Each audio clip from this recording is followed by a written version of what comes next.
139, le verset 1 à 5. Éternel, tu m'examines et tu me connais. Tu sais quand je m'assieds et quand je me lève. Tu discernes de loin ma pensée. Tu sais quand je marche et quand je me couche, et toutes mes voies te sont familières. La parole n'est pas encore sur ma langue, que déjà, Éternel, tu la connais entièrement. Tu m'entoures par derrière et par devant, et tu mets ta main sur moi. Oui, nous sommes ce matin en présence du plus excellent des psaumes de David.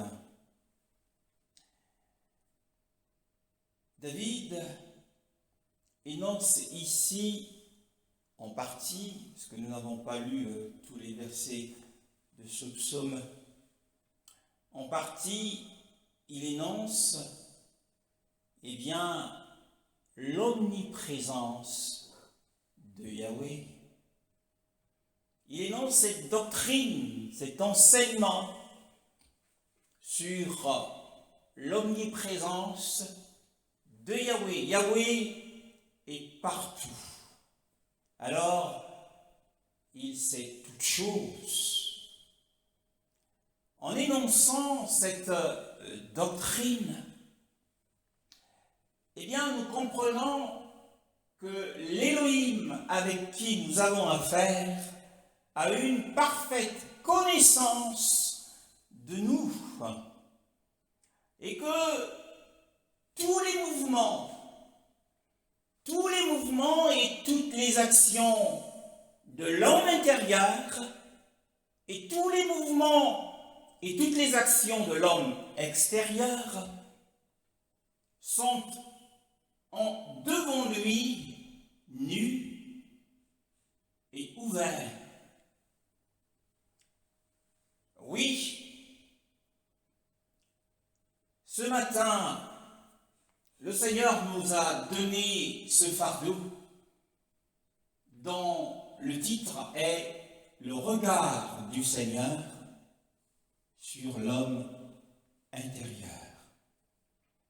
Luc chapitre 24, verset 38. Mais il leur dit, pourquoi vous troublez et pourquoi de pareilles pensées surgissent-elles dans votre cœur? Oui. Pourquoi de telles pensées montent? Pourquoi de telles pensées s'élèvent-elles dans vos cœurs? Nous voyons à partir de ce récit que les disciples étaient dans une situation de trouble. Ils étaient troublés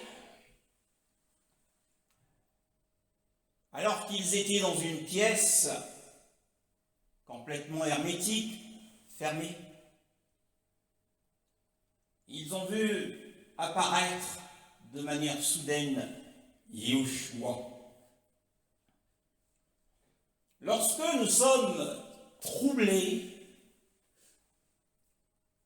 eh bien les pensées qui nous blessent surgissent dans nos cœurs.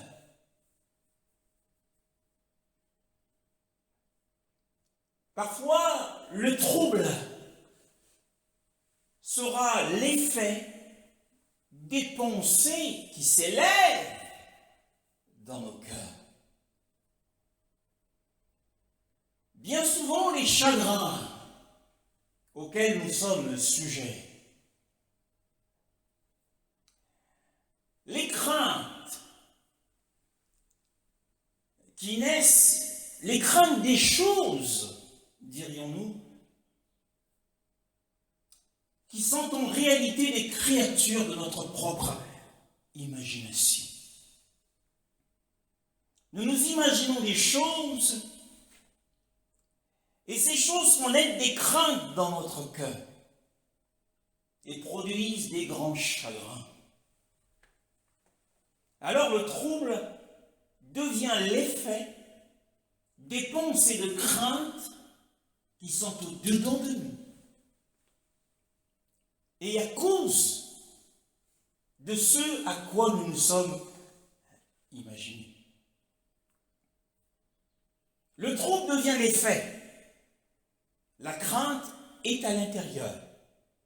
Et la crainte est née de la création de notre imagination. Parfois aussi, les pensées qui s'élèvent dans le cœur sont l'effet du trouble. C'est le contraire de ce que nous avons dit tout à l'heure.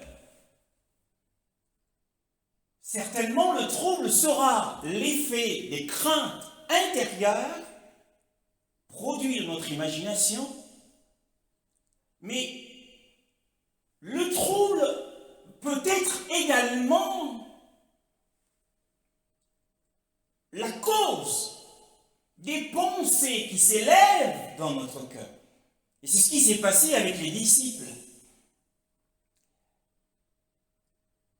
À cause de ce qui apparaissait en leur présence, la Bible dit qu'ils croyaient, ils pensaient voir un esprit, un fantôme, un revenant.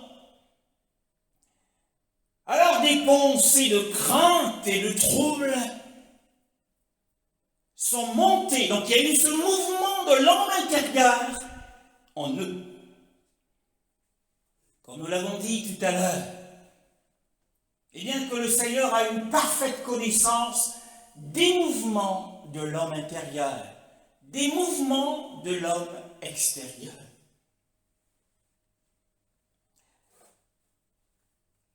Les pensées s'élèvent dans notre cœur parce qu'il y a au dehors des luttes, comme nous l'avons chanté il y a quelques instants. Lutte au dehors et crainte au dedans. Il y a des combats, des batailles de la vie. Alors les craintes s'élèvent. Il y a un problème de maladie. Il y a des choses que nous pouvons lire, ou que nos oreilles peuvent entendre, et nos yeux peuvent voir. Et ces choses font s'élever dans notre cœur des pensées de crainte. Il y a un mouvement de l'homme intérieur, de l'homme invisible. Ceux qui généralement sont mélancoliques et troublés dans leur esprit ont des pensées qui surgissent dans leur cœur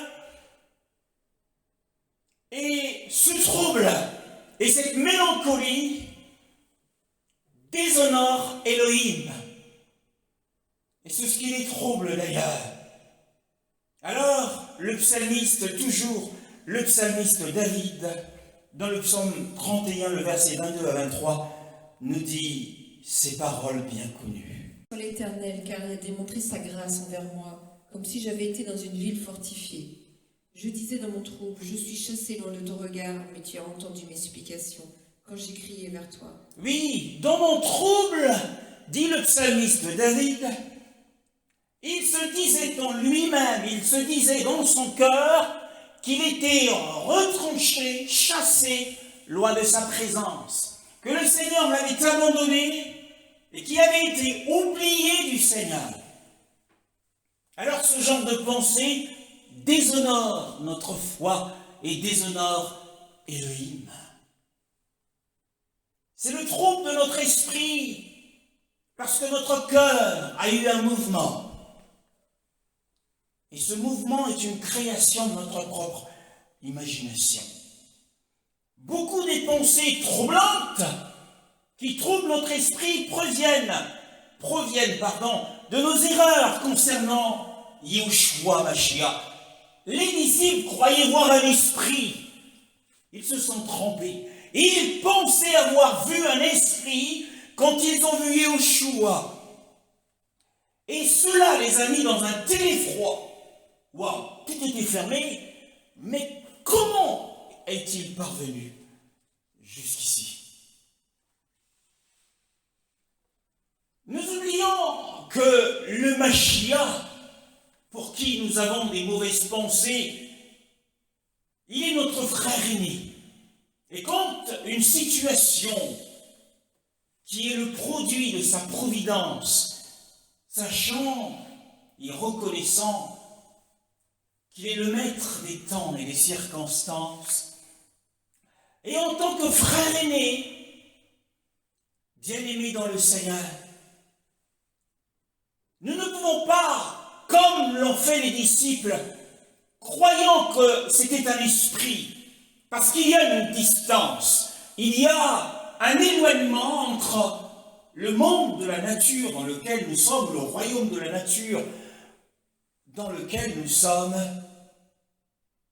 et le monde des esprits. Il y a un tel éloignement.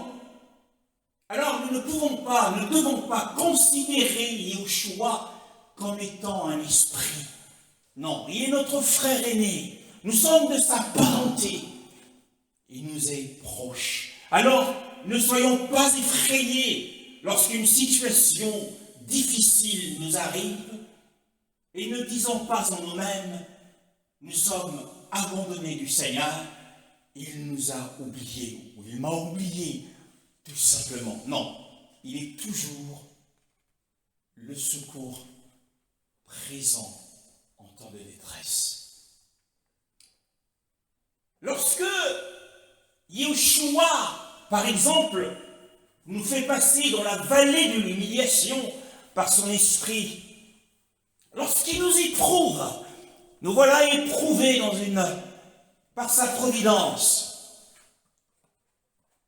Alors, ne le prenons pas pour un homme qui veut nous faire du mal. Parce que bien souvent, nous sommes assez réducteurs quant à ce que fait le Seigneur. Et nous disons que le Seigneur ne m'aime pas. Voilà pourquoi je suis éprouvé de telle et telle manière. Et nous sommes troublés. Toutes les pensées pénibles, bien-aimées dans le Seigneur, qui s'élèvent dans nos cœurs à un moment quelconque de notre vie, sont connues du Seigneur Yahushua, même dès leur première apparition. Voyez-vous, il est écrit ici, pourquoi êtes-vous troublés? Et en raison de quoi montent des pensées dans votre cœur? Oui, toutes les pensées, qu'elles soient pénibles ou que ce soit des bonnes pensées, eh bien, le Seigneur les connaît parfaitement. Et les mauvaises pensées lui déplaisent à un point que on ne peut pas imaginer. Il a reproché à ses disciples de telles pensées. Croyant voir un esprit. Il ne s'attendait pas à le voir. Ils avaient du mal à croire en sa résurrection. Bien que les femmes leur aient donné l'information qu'il était bel et bien ressuscité. Donc il a reproché à ses disciples de telles pensées pour nous apprendre à nous, ce matin, à nous les reprocher nous-mêmes. Le psaume 42, le verset 5. Avec émotion, l'époque où je marchais entouré de la foule, où j'avançais à sa tête vers la maison de Dieu, au milieu des cris de joie et de reconnaissance d'une multitude en fête.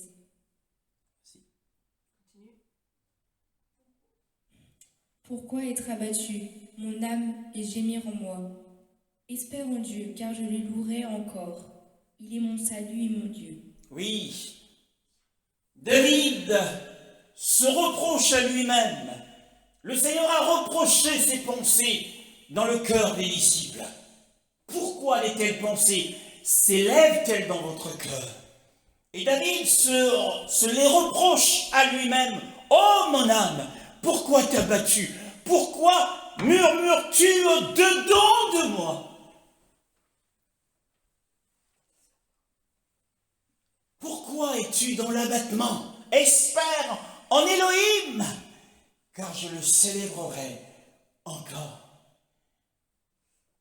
Pourquoi surgissent en nous des pensées qui ne sont ni vraies, qui ne sont ni bonnes? Ce ne sont pas des bonnes pensées.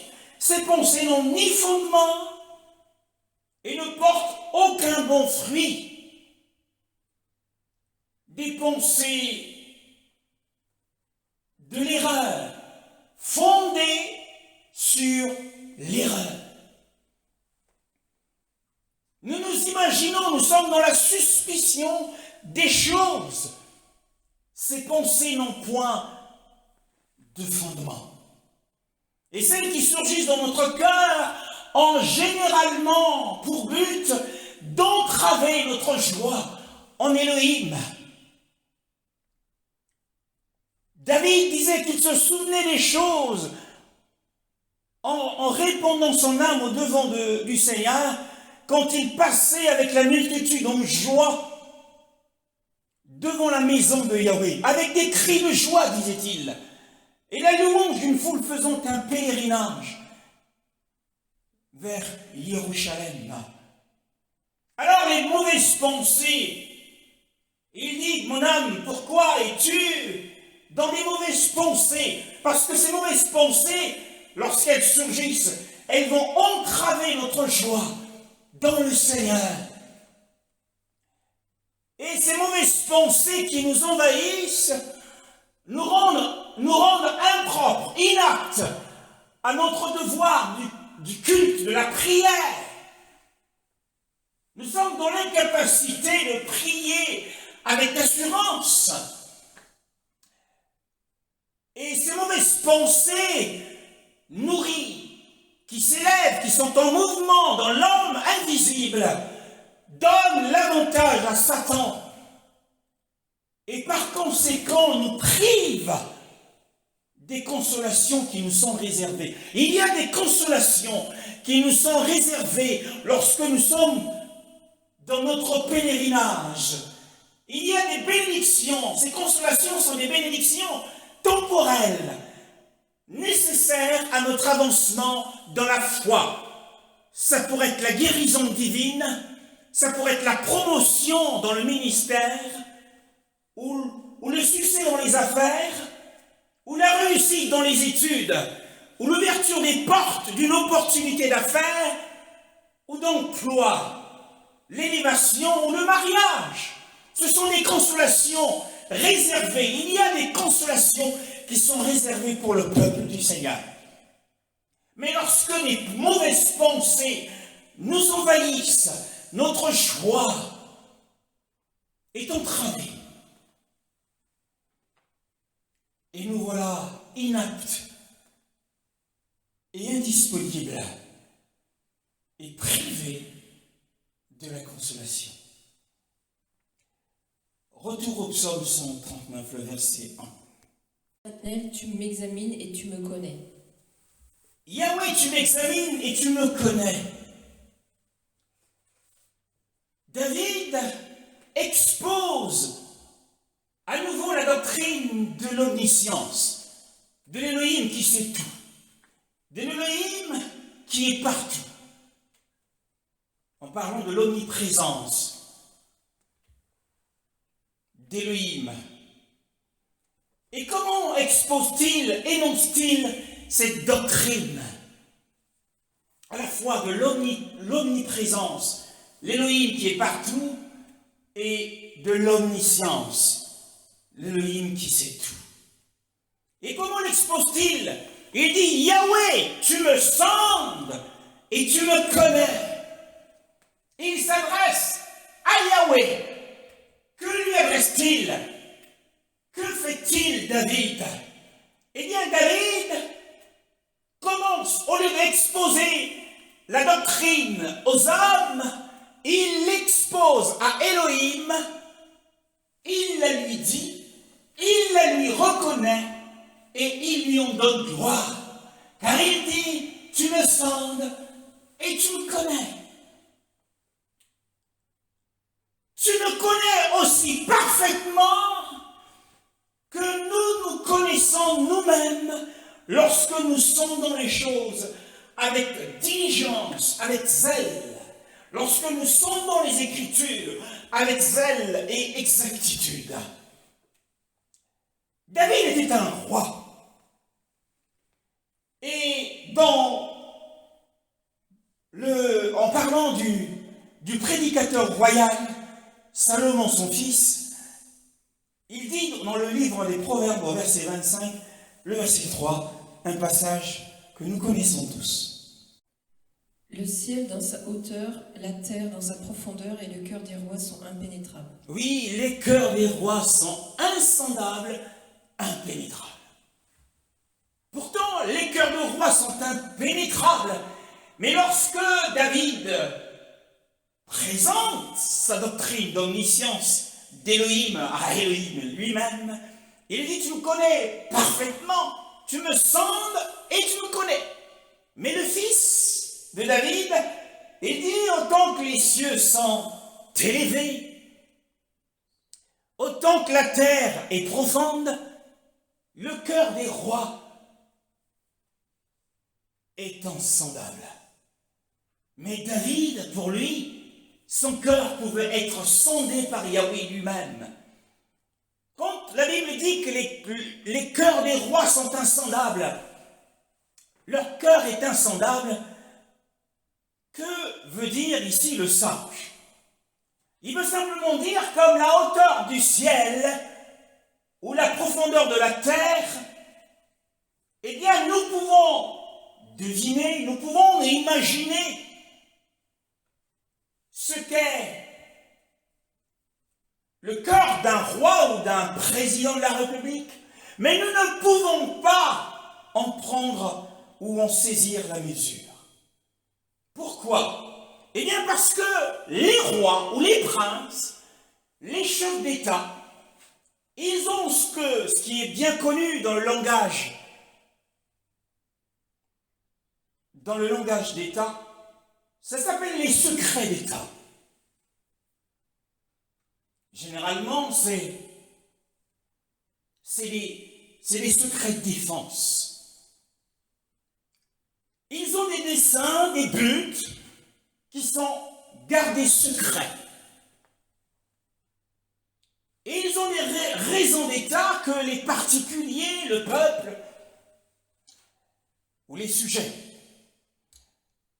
ne sont pas suffisamment compétents pour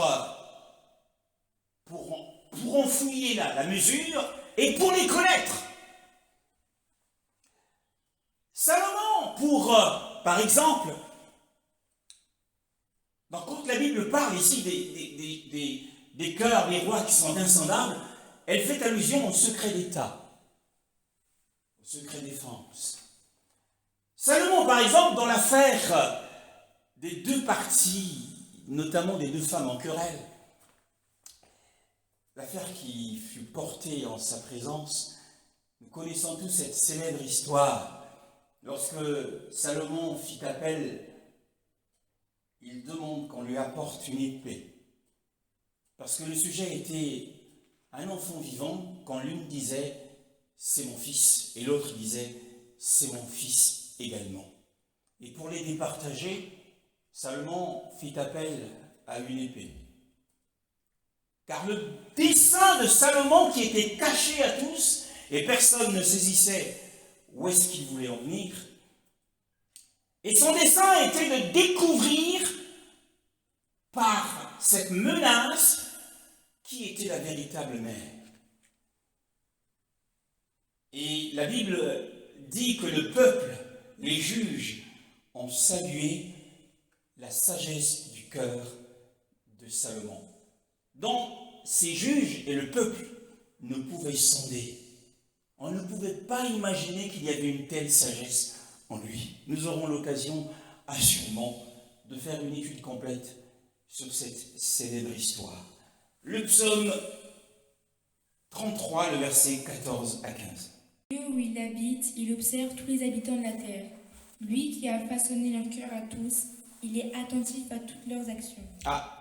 Il est attentif à toutes leurs actions. Quoique la résidence de la gloire, la résidence de la gloire de Yahweh se situe dans les cieux les plus élevés, mais de là où il est, non seulement, comme le dit le verset 14, du lieu de sa demeure, il observe tous les les habitants de la terre. Donc de là où il est, non seulement il a une vue sur toute la terre, du lieu de sa demeure, de la résidence de sa gloire, mais il fait une inspection particulière, une inspection spéciale de chaque habitant de la terre. Non seulement du lieu où il se tient, le lieu de sa résidence, il peut voir qui que ce soit, mais il les regarde. Il regarde chaque homme sur les 7 milliards d'habitants qu'il y a sur la terre. Il regarde chaque homme. Et il les regarde de tellement près, bien-aimés dans le Seigneur, il les regarde de tellement près, de si près, que pas la moindre pensée ne peut échapper à son observation. C'est lui qui forme également leur cœur, nous dit la Bible. Il façonne jusqu'ici, il façonne encore les cœurs des hommes. Lorsque un enfant est conçu, c'est lui qui façonne son cœur. Et il est capable, à ce jour, de tourner chaque cœur comme un fleuve d'eau. Connaissant ce passage, le cœur du roi est comme un fleuve d'eau entre les mains de Yahweh, et il l'incline où il veut. Donc, Yahweh a la capacité, la puissance de tourner le cœur de chaque homme comme un fleuve d'eau, dans le sens qui lui plaît, pour servir ses propres desseins. Et ça, chaque esprit de chrétien doit l'imprimer en lui-même. Pour servir ses propres desseins, il peut durcir, il peut raidir, il peut obscurcir et éclairer. Il obscurcit et il éclaire l'entendement de qui il veut. Il peut raidir la volonté d'un employeur à l'encontre de qui il veut.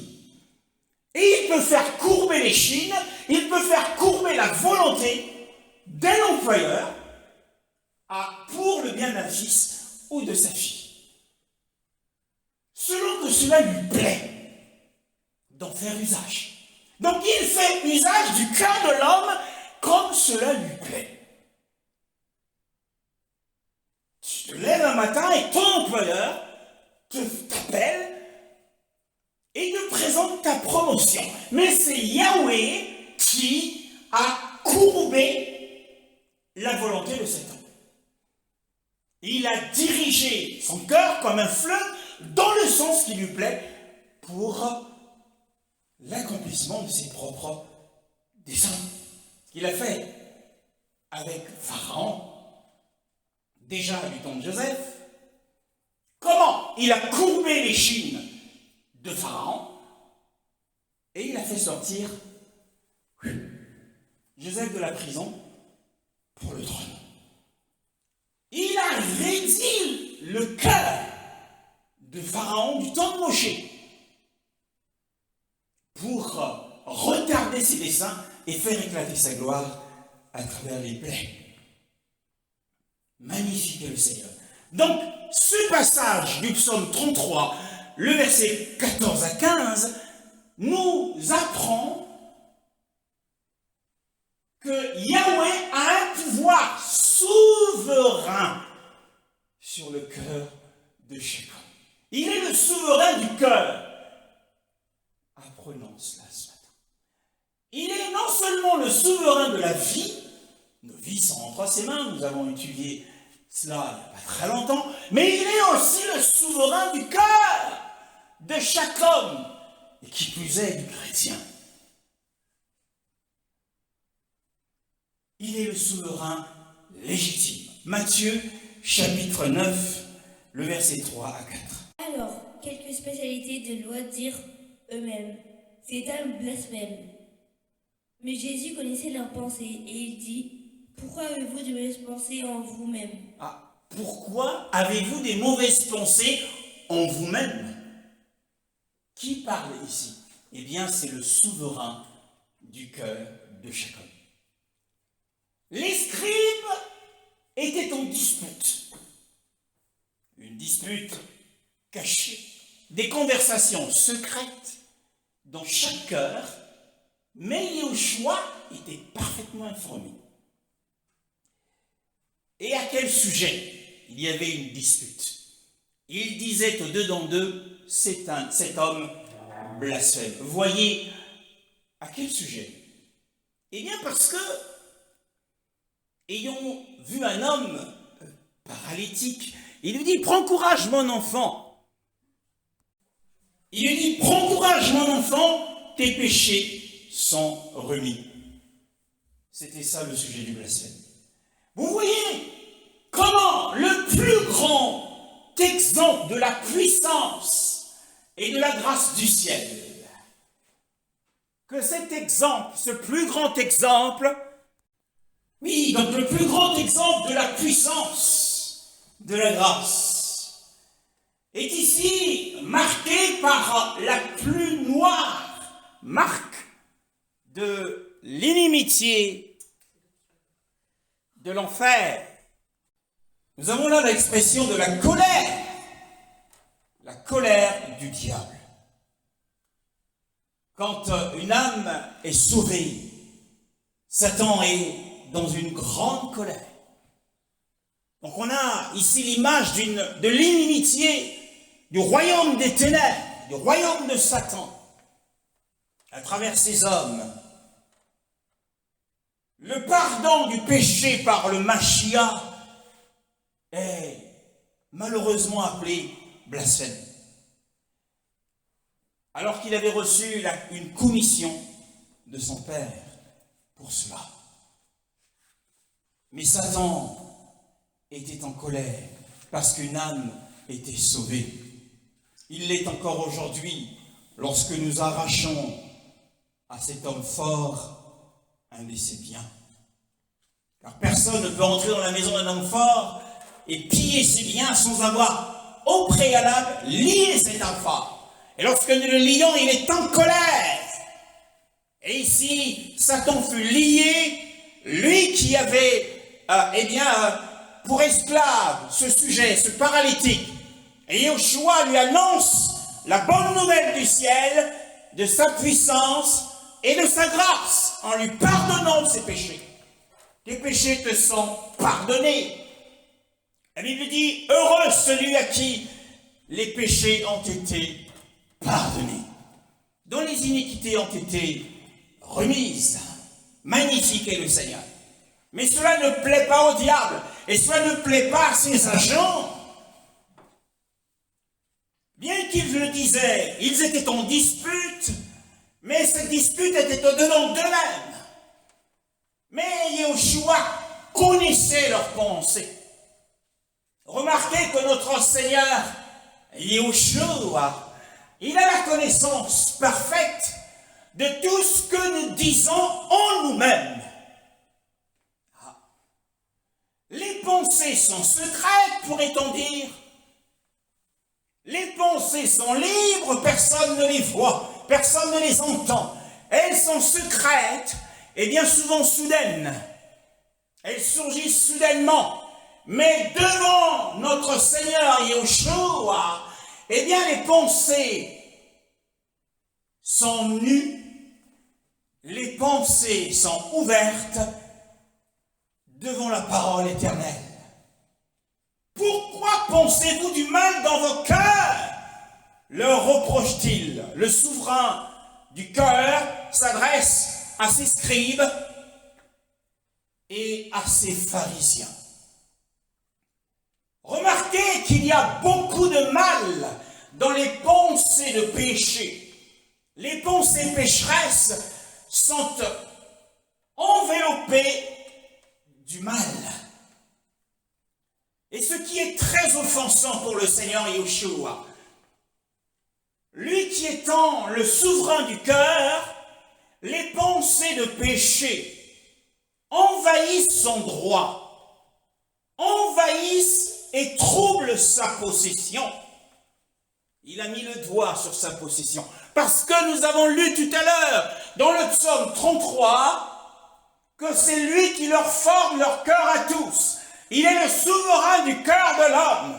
Et il en est le droit et la possession. Et lorsque les mauvaises pensées sont nourries dans le cœur, eh bien, ces pensées deviennent comme des assaillants et qui viennent usurper le droit du souverain. Ces pensées deviennent comme des attaquants qui viennent troubler la possession du maître. C'est pourquoi il les remarque. Écoute-moi frère, écoute-moi sœur. Il remarque les mauvaises pensées qui sont dans ton cœur et il en est très mécontent. Il était mécontent des scribes et des pharisiens et il leur reproche, comme il a reproché les disciples à la résurrection. Pourquoi avez-vous de telles mauvaises pensées?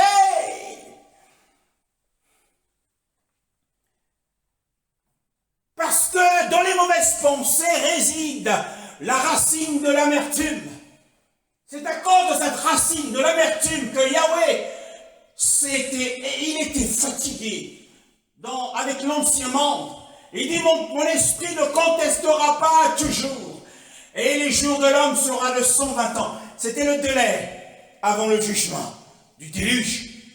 Parce que chaque jour, les pensées de son cœur sont dirigées vers le mal. La racine de l'amertume qui est dans le cœur, le Seigneur en est très mécontent. Les péchés qui commencent dans le cœur et qui finissent dans le cœur, beaucoup disent, eh bien, ces pensées-là n'iront jamais plus loin. Mais attention, il te dit ce matin que les pensées qui ont commencé dans ton cœur, qui sont enrobées du péché et qui se sont terminées dans ton cœur, sont aussi dangereux que n'importe quel péché que vous ayez commis extérieurement. Car j'ai une parfaite connaissance de tous les mouvements de l'homme intérieur comme de l'homme extérieur. Si quelqu'un regarde une femme pour la convoiter, il a déjà commis dans son cœur l'adultère d'une personne qu'il a commise dans le réel. C'est ce qu'il est en train de dire ici. J'en suis très mécontent. Le psaume 139, le verset 1. Tu sais quand je m'assieds et quand je me lève, tu discernes de loin ma pensée. Oui, au verset 2. Tu sais quand je m'assieds et quand je me lève, et tu discernes de loin ma pensée. Waouh. Nous voyons ici David, après il est dit à Yahweh son omniscience et son omnipotence, son omniprésence, qui se soit adressé à lui. Il lui a dit, il lui a reconnu, et il lui a donné gloire de cela. Nous le voyons descendre. Il descend dans les détails de la vie quotidienne. Que dit-il? Il dit, tu sais, quand je m'assieds et quand je me lève, tu discernes de loin ma pensée. Tu me connais, ô Seigneur. Il est en train de dire, tu me connais où que je sois. Tu me connais où que je sois. Et quoi que je fasse, tu me connais, tu le sais. Moi et tout ce qui m'appartient, tout ce qui m'appartient dans le corps, eh bien tu les connais. Tu me connais tellement que tu connais tous les mouvements. Ma position assise, quand je m'assieds, ma position assise pour me reposer, car la position assise symbolise le repos. Tu me connais quand je me lève. Ma position debout qui symbolise le travail. Donc quand je me lève pour aller travailler, tu connais mon humeur avec laquelle je me compose quand je suis assis. Tu sais dans quelle humeur je suis. Est-ce que je suis en train de bouder? Ou est-ce que je suis content? Ou est-ce que je suis en train de ressasser l'objet d'une convoitise? Tu connais mon humeur lorsque je suis assis et ce à quoi je suis composé. Lorsque tu sais quand je me réveille, se lever aussi signifie se réveiller. Au temps de la fin, tu te lèveras et tu auras ton héritage, dit Yahweh à Daniel. Et quand je me réveille le matin, quand je me lève, tu le sais, et avec quelle humeur je me lève. Beaucoup se lèvent le matin, ils sont de mauvaise humeur. Il ne faut pas leur adresser la parole. Et le Seigneur le sait. Tu sais sur quoi mon âme? Cela peut aussi se comprendre lorsqu'il dit je m'assieds. Tu sais, quand je m'assieds et quand je me lève, cela peut se comprendre également. Tu sais sur quoi mon âme se repose, puisque la position d'assise est une position de repos. Donc tu sais pourquoi mon âme se repose? Sur quoi? Plutôt mon âme se repose comme son appui et son soutien. Le Seigneur sait quel est réellement ton soutien et quel est réellement ton appui, l'appui de ton âme. Bien souvent, nous pensons que nous avons placé notre confiance au Seigneur, mais généralement, mes frères, cette confiance vient. Le Seigneur nous dit, mais en réalité, ce n'est pas à moi que vous faites confiance. Lorsque le monde nous sourit, tout va bien, tout est agréable, nous sommes favorisés, nos cœurs, il y a de l'espoir en nous, il y a de la foi en nous, il y a de la joie en nous, parce que le monde nous sourit, parce que les portes nous sont ouvertes. Mais quand le monde nous fronce le sourcil, alors, là où il y avait la foi et la joie, ce sont les craintes, ce sont les inquiétudes, et parfois ça nous empêche de dormir la nuit. Parce que l'employeur nous a mal parlé, parce que tel intervenant nous a envoyé une telle mauvaise parole, ou telle mauvaise écriture, parce que tel responsable a eu une telle mauvaise attitude, et nous sommes tristes.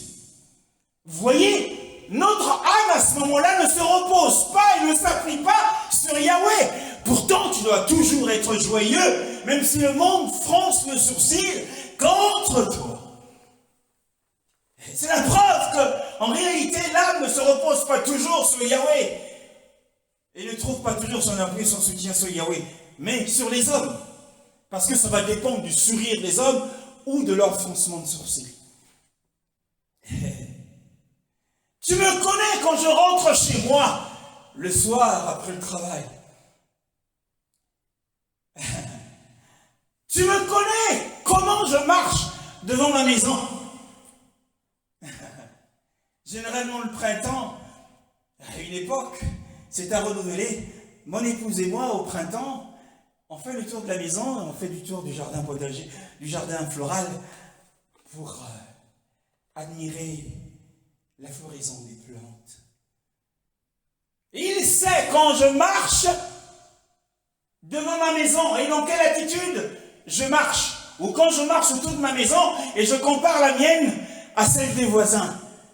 Et quelquefois, dans son cœur, on se dit, la nôtre est la meilleure et la plus belle du lotissement. Et il le sait. Il le sait. Il sait quand tu sors pour aller faire les courses. Et quelles sont les courses que tu aimes faire le plus? Et à quel magasin tu aimes le plus aller? Il le sait. C'est pourquoi il montrera des détails infimes, comme il l'a montré hier. Et il sait quelle course tu feras.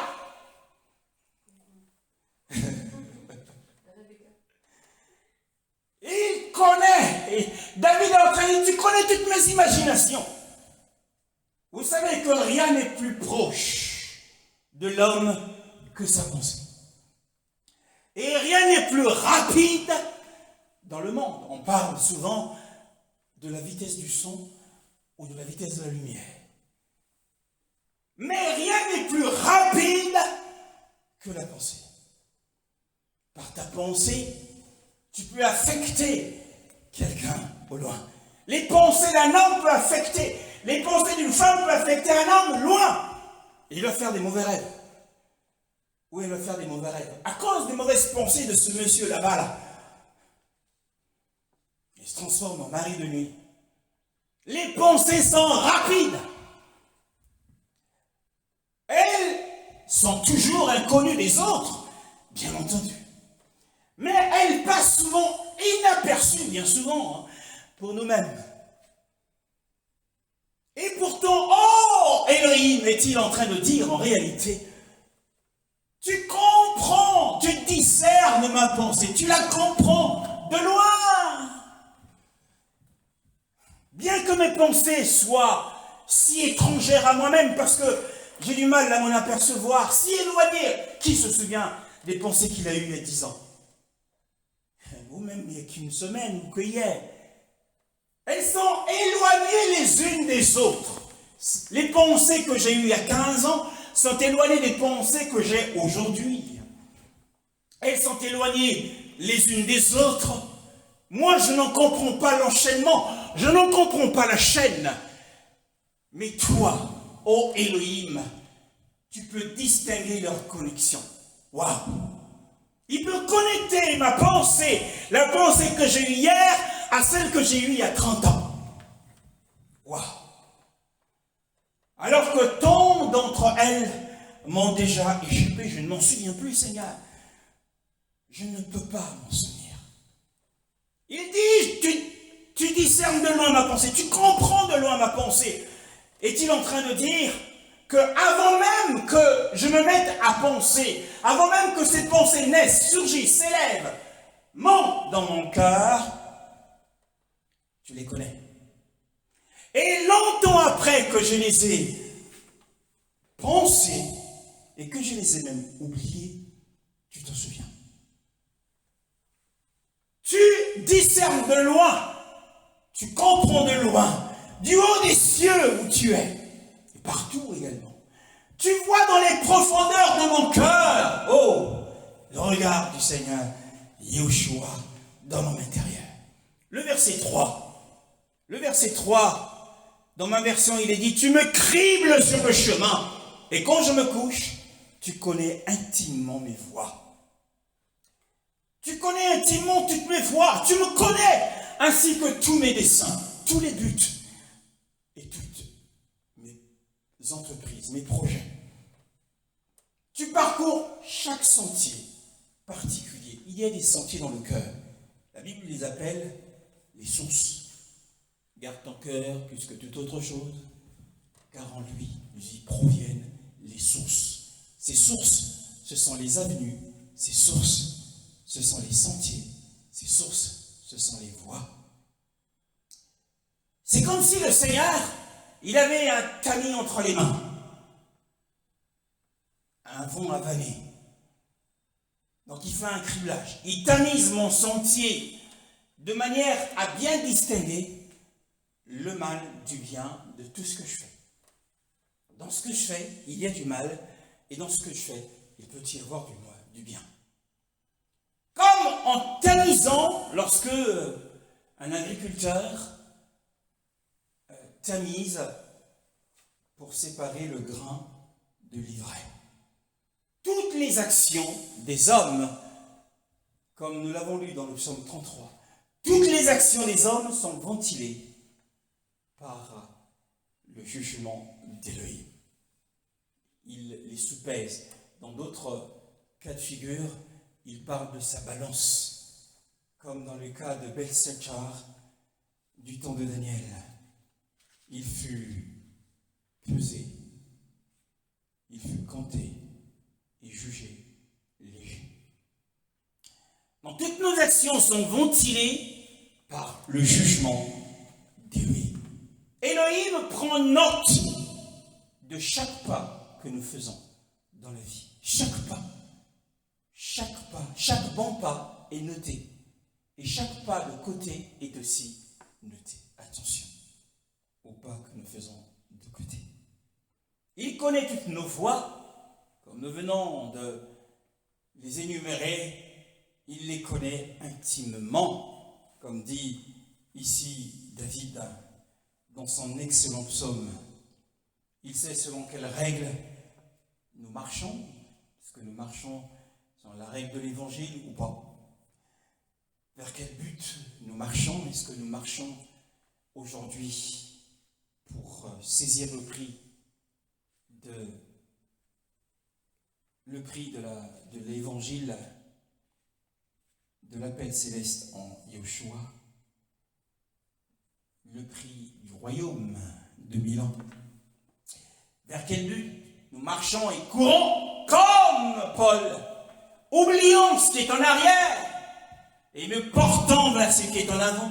Je cours, dit-il, afin de saisir le prix de la vocation céleste d'Élohim en Yeshua Mashiach. Car nous avons des couronnes à remporter, à gagner. Le salut est derrière nous, nous l'avons reçu par la foi. C'est le don d'Élohim. Cela est accordé lorsque nous étions nouvellement convertis, mais nous sommes engagés dans une marche pour un but, c'est pouvoir accéder au royaume de Milan. Et pour cela, le Seigneur connaît la règle, il sait si c'est vraiment cela notre but, lorsque nous prêchons l'évangile, lorsque nous participons et que nous prenons part à ses intérêts, ou bien cherchons-nous simplement les promotions de ce monde. Et avec quelle compagnie nous marchons? Est-ce que ceux de notre compagnie sont les saints ou les pécheurs? David a d'ailleurs dit, je ne m'assieds pas en compagnie des moqueurs. La nuit dit, tu sais quand je me couche, tu me connais dans toutes mes retraites. Arrive la soirée, après que tu étais en famille, tu te retires dans ta chambre. Tu sais quand je me couche, quand je me suis retiré de toute la compagnie de la famille, tu te retires de ton épouse, tu te retires de tes enfants, et tu es tout seul sur ta couche. Et là, il dit, en réalité, en train de dire qu'il réfléchit. Bien souvent, lorsque nous arrivons sur notre couche, eh bien, notre lit et nous réfléchissons à ce qui s'est passé toute la journée. Était-ce une belle ou une mauvaise journée? Et que l'on se prépare à se reposer, il le sait. Il sait aussi dans le cœur ce que tu as dans le cœur et avec quelle pensée tu te couches. Avec quelle pensée t'es-tu couché hier soir? Il le sait. Avec quelle pensée? Quelles étaient les pensées qui étaient dans ton cœur lorsque tu t'es couché hier soir? Et comment as-tu vu la journée que tu as eue hier soir? Le verset 4 nous dit, car la parole n'est pas encore sur ma langue que voici, Yahweh, tu la connais entièrement. Il est simplement en train de dire que tu me connais et dans tout ce que je dis. Et tout ce que je dis est noté. Il n'y a pas une parole qui soit sur ma langue, pas une parole vaine, pas une parole ou une bonne parole qui ne soit connue entièrement de toi. C'est-à-dire que tu sais ce qu'elle signifie. Chaque parole que nous prononçons, le Seigneur sait ce qu'elle signifie. C'est-à-dire qu'il connaît la pensée qui vient et dans quel but cette parole a été prononcée. Vous vous souvenez de Pierre? Pierre dit au Seigneur, ne plaise au Seigneur, cela ne t'arrivera jamais. Mais Yeshua, se retournant, lui dit, arrière de moi, Satan. Pourtant, c'était la voix de Pierre, c'est les paroles de Pierre, mais le Seigneur avait compris la signification et quelle était la pensée qui était derrière ces paroles. Que la parole n'est pas sur ma langue, que tu la connais entièrement. Le Seigneur avait discerné. De la même manière, lorsque les fils du tonnerre, après que le Seigneur ait demandé le passage de Samarie pour se rendre à Jérusalem, les Samaritains de ce village-là lui refusèrent le visa. Pierre, Jacques et Jean, ils étaient troublés dans un torrent de fureur. Alors ils ont dit, Seigneur, autorise-nous de faire descendre le feu du ciel pour les consumer. Jésus se retourna et leur dit, vous ne savez de quel esprit vous êtes animés. Oui, tout ce que nous disons, le Seigneur connaît l'esprit qu'il y a derrière. Nous aurons l'occasion de faire une étude là-dessus par la miséricorde du Seigneur, car il est miséricordieux. Il veut nous enseigner encore et encore. Il n'y a pas une parole au bout de ma langue. Il n'y a pas encore une parole au bout de ma langue prête à être prononcée. Mais cette parole est retenue dans le cœur. Bien souvent, on voudrait dire des choses, mais on se retient. Mais le Seigneur connaît, parce que les pensées qui sont dans ton cœur sont des paroles pour Élohim. C'est ce que ce passage veut dire. Car la parole n'est pas encore sur ma langue, que voici, Yahweh, tu la connais entièrement. Le Seigneur veut dire que les pensées de chaque cœur, ce sont des paroles pour lui. Les murmures du cœur, comme tout à l'heure, David a dit, pourquoi mon âme murmures-tu au-dedans de moi? Les murmures du cœur sont un grand cri, ou sont des grands cris pour lui. Les pensées du cœur, ce sont des paroles pour lui. Il les jugera de la même manière qu'il juge les paroles. Ne pense pas qu'il ne les note pas. Alors tu as une responsabilité. Tu dois garder ton cœur. Tu dois écarter les mauvaises pensées. Quitte à le faire avec force, quitte à demander l'aide du Saint-Esprit quand les mauvaises pensées viennent en toi. Parce que les pensées, ce sont les paroles pour le Seigneur. C'est ce que dit ce passage ici. Car ta parole n'est pas encore sur ma langue, que voici, Yahweh, tu la connais entièrement. Je ne l'ai pas prononcée, je l'ai retenue dans mon cœur. Je voulais m'énerver, mais je me suis retenu. Mais ces pensées de colère, ce sont des paroles, trop tard. Oh, demandons de l'aide au Saint-Esprit.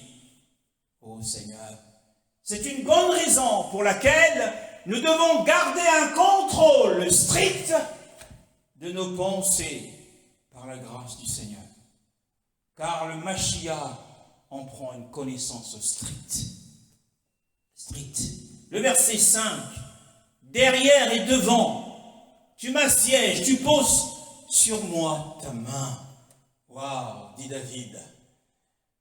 David est en train de dire que tu me connais dans toutes les parties de mon être, les parties de devant, les parties de l'arrière, de sorte que où que j'aille, je vais devant, je vais en arrière, je vais à droite, je vais à gauche, où que j'aille, je suis sous ton œil et je ne puis m'enfuir. Tu as posé ta main sur moi. Waouh! Je ne peux pas me sauver de toi. Tu as posé ta main sur moi, même sur la thé. La thé, la main du Seigneur, c'est la main du jugement. La main apésantissante du Seigneur est sur le pécheur qui dit en son cœur, il n'y a point de Dieu. Ce qu'il dit en son cœur est une parole et il pourra protester en disant, je ne l'ai jamais dit. Mais le Seigneur dit, avant même que tu aies prononcé une parole, je la connais. C'est une parole pour moi. Où que nous soyons, nous sommes sous l'œil et sous la main de Yahweh. La main de Yahweh sur nous, c'est l'allusion qui est faite. Il est ici le médecin. Le médecin qu'il est, l'incomparable médecin. Quand un médecin pose sa main sur son patient, que veut-il faire? En réalité, c'est pour sentir comment bat son pouls et dans quel état d'esprit il est. Et la main de Yahweh est sur ses seins. Tous ses seins sont dans sa main et il pose sa main sur les patients. Il la pose sur les patients et il veut leur faire du bien. Bénissons le Seigneur pour sa parole. Son regard sur nous est profond, sur l'homme invisible et profond.